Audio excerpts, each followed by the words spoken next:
Perkenalkan, nama saya Natani Retna Dewi, biasa dipanggil Nia. Saya dari Teknologi Informasi Angkatan 23. Di sini saya akan menjelaskan materi tentang Gauss Quadrature Rule of Integration. Sebelumnya kita mulai dulu dari pengertian integration atau integrasi.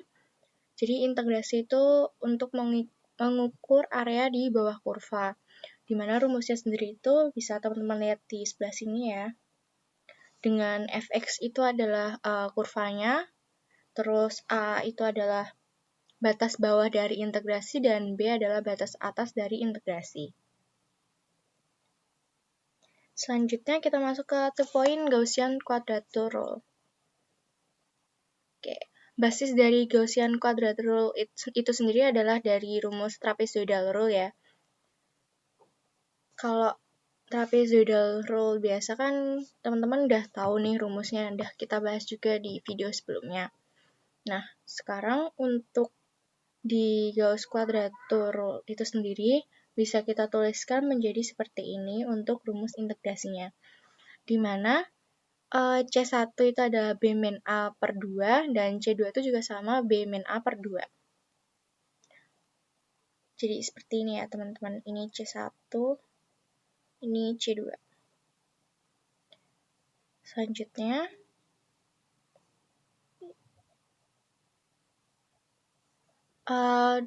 two-point Gauss Quadrature Rule itu ekstensi dari trapezoidal rule pendekatannya ya. Dimana kita tuh punya argumen dari function yang nggak kita tahu sebagai A dan B, dan juga sesuatu yang nggak kita tahu itu dinamakan X1 dan X2. Jadi secara nggak langsung itu dari rumus yang atas tadi itu A dan B-nya tuh bisa kita ganti di X1 sama X2, Fx1 dan Fx2. Untuk C1 dan C2-nya tetap sama B min A per 2. Oke, lanjut. Nah, sekarang kita ada punya 4 yang nggak diketahui nih. Ada X1, X2, C1, dan C2. Ini bisa kita cari dengan integral third order polinomial ya. Misal kita punya fx kayak gini. A0, A1x ditambah A2x kuadrat tambah A3, x pangkat 3. Terus teman-teman bisa integralin aja kayak biasa, kayak gini, dengan batas B sampai A. Terus hasil integrasinya kita akan dapat ini. Dan kalau kita jabarin lagi, teman-teman bakalan dapat bentuk ketiga. Ini kita menjabarkan si X-nya ya teman-teman. Kayak kalau X doang B min A, kalau X kuadrat jadi B kuadrat kurangi A kuadrat per 2 kayak gitu aja ya. Dan seterusnya. Terus dari yang udah kita dapetin di atas, yang tadi, yang ini, itu bisa kita bentuk ke dalam bentuk yang tadi C1 Fx1, C2 Fx2. Tapi bedanya di sini nggak pakai Fx1 atau Fx2, tapi kita mengeluarkan bentuk C1 dan C2-nya aja. Jadi kayak gini ya, ini ada C1, di sini ada C2. Terus dikali A0, A1x1, A2x1 kuadrat, A3x1 pangkat 3 ditambah C2 dikali dan seterusnya sama bentuknya. Terus kalau kita jabarin lagi atau kita sederhanakan lagi, sesuai A0, A1-nya, kita bakalan dapat bentuk yang ketiga, yaitu yang di sini. Jadi A0 dikali C1 plus C2 ditambah A1 C1 X1 ditambah C2 X2 dan seterusnya. Teman-teman bisa lihat di presentasi aja. Oke, terus karena A0, A1, A2, dan A3 itu adalah konstan, angka konstan sembarang, jadi bisa kita simpulin kalau C1 plus C2 itu adalah B min A, terus C1 X1 ditambah C2 X2 itu adalah B kuadrat min A kuadrat dibagi 2. Ini juga untuk C1 X1 kuadrat C2 X2 kuadrat. Dan C1 X pangkat 3 ditambah C2 X pangkat 3. Bisa kita dapetin bentuknya di situ ya. Dari bentuk yang atas ini. Dari yang ini. Oke.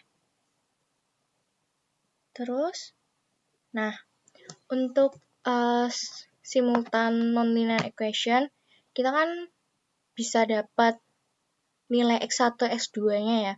Nah, nilai X1, X2 ini kita dapetin dari rumus ini, teman-teman.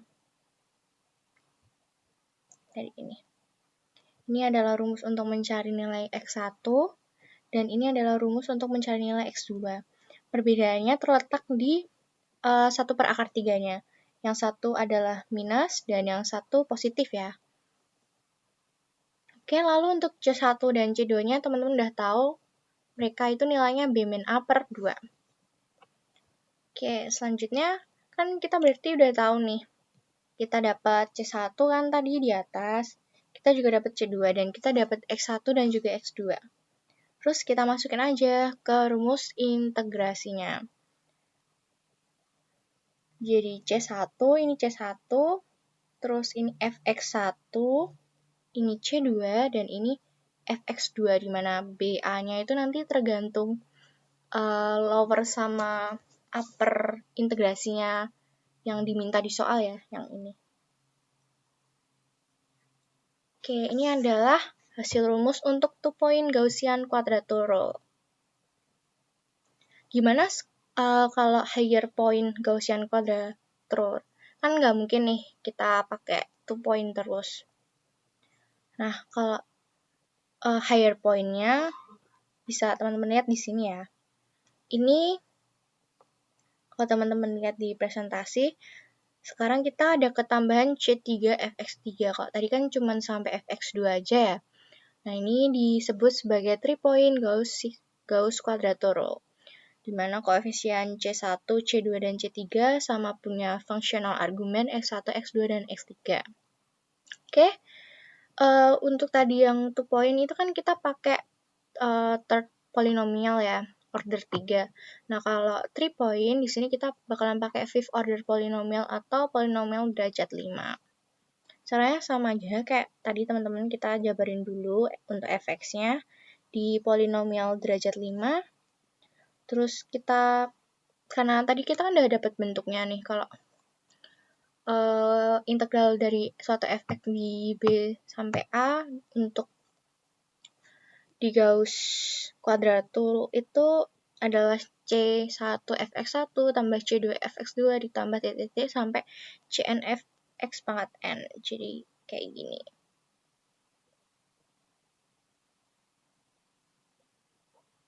Oke.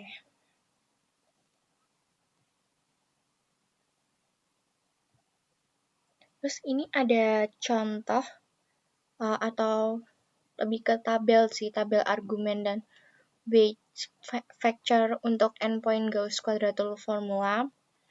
Itu untuk diintegral dari 1 sampai min 1 ya teman-teman. Nah, ini. Di sini kita pakai ada 2 poin, nanti kita dapat C1, C2-nya berapa, terus function argumen X1, X2-nya berapa. Ini teman-teman bisa lihat aja di tabel. Terus di sini ada sampai poin 6 ya, teman-teman. Ya, sampai poin 6. Kalau sampai poin 6 berarti kita punya X6 dan C6 ya. Jadi C1 sampai C6 dan X1 sampai X6. Karena tadi kan rumusnya untuk endpoint kan sampai Cn Fxn ya. Nah, untuk n-nya ada 6 berarti C-nya ada sampai 6 dan X-nya juga ada sampai 6. Selanjutnya ini dari untuk tabel yang kita ketahui di atas itu kan ada integral dari 1 sampai min 1 ya untuk gx dx. Nah, gimana sih integral tersebut tuh bisa menyelesaikan integral BA untuk fx dx. Jadi, nih, kita kan pasti kalau dari integral B sampai A kan jawabannya itu kan ada di rentang A sampai B ya. Terus, kita tuh bisa nge-convert dia tuh di integral dengan limit 1 sampai min 1. Misalkan nih, X itu MT plus C. Kalau X sama dengan A, maka T itu sama dengan min 1. Kalau X itu B, maka T itu sama dengan 1. Berarti kan kita bisa dapat M itu kan B min A per 2 ya. sama kayak yang kita temuin tadi di C, rumus C itu. Terus, nah, ini teman-teman, karena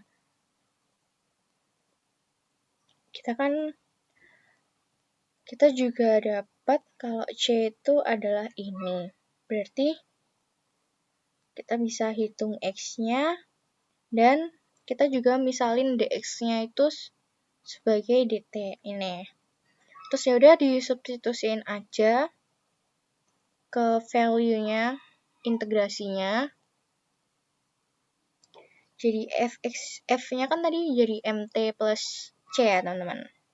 Ya, MT plus C. Terus M-nya udah kita dapetin kan tadi. Udah kita dapetin nih X-nya. Nih yang bintang. Ya, ini dimasukin aja ke sini. Jadi Fx terus dikali dx-nya itu kita ganti nih. Ini. Jadi kayak gini. Ini adalah mengubah integral dari B sampai A menjadi integral 1 sampai min 1. Kita langsung masuk ke contoh aja ya mungkin. Oke, untuk integral B sampai A fx dx, derive the one point Gaussian quadrature rule. Solusinya itu adalah kalau pakai one point berarti ya cuman C1 fx1 aja ya. Terus karena dia one point berarti kan kita pakainya first order polinomial nih. Jadi fx-nya itu adalah 0 ditambah A1x. Terus yaudah kita masukin aja kayak yang tadi sama. Dan kita sampai dapetin ini kan.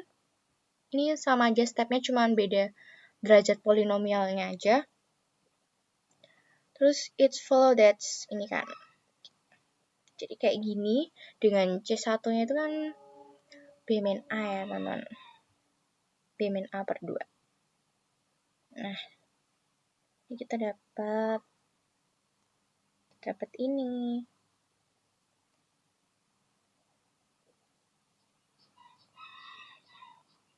Oke, terus karena A0 dan A1 itu konstan sembarang, kita bisa nentuin juga nih. Berarti dari yang kita ketahui di atas, kita udah bisa dapetin kalau C1 itu nilainya sekian, dan C1, X1 itu nilainya adalah ini. Ini ya teman-teman, dari yang ini. Dari kotak ini. Terus berarti, kalau kita mau cari X1-nya, kita bakalan dapat ini ya, untuk nilai X1, dan C1-nya tetap sama di B min A. Berarti, rumus one point Gaussian quadrature rule itu adalah kan C1 Fx1. C1-nya tadi teman-teman udah dapat, dia di nilainya B min A, dan Fx1-nya tadi ada di B plus A per 2. Oke. Kayak gitu ya. Terus lanjut untuk example 2. Ini sama kayak yang trapezoidal tadi soalnya dari integral dari 30 sampai 8 untuk 2 bulan dari 140.000 dibagi 140.000 min 2100 T dikurangi 9,8 T dt. Oke. Step pertama karena itu batasnya adalah 30 sampai 8, berarti kita kan harus mengganti batas itu tuh di 1 sampai min 1 ya. Oke. Nah, karena ini adalah first order, dan kita udah dapat rumus first order dari yang example 1, yang ini ya. Oke, maka kita bisa langsung ganti aja di sini.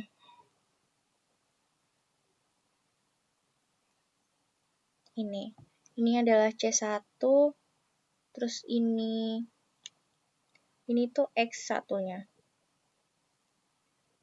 Oke, jadi kita dapetin convert integralnya jadi ini. Dari 11, integral dari 1 sampai min 1, F11X plus 19 dx. Terus solusinya, nih ya, kita bisa langsung aja dapat dari values tabel 1 yang pertama banget itu tadi. Teman-teman bisa buka lagi aja nanti ke situ, kita bisa Di situ kita dapat C1-nya itu 1, X1-nya itu min 0,5, C2-nya itu 1, dan S2-nya 0,577, sekian. Oke, selanjutnya, karena kita udah dapat nilainya itu tadi kan dari tabel 1, teman-teman langsung masukin aja nih di sini C1, X1, X2, C2, langsung dimasukin dengan nilai dari tabel, dan didapetin hasil integrasinya adalah 11.058,44.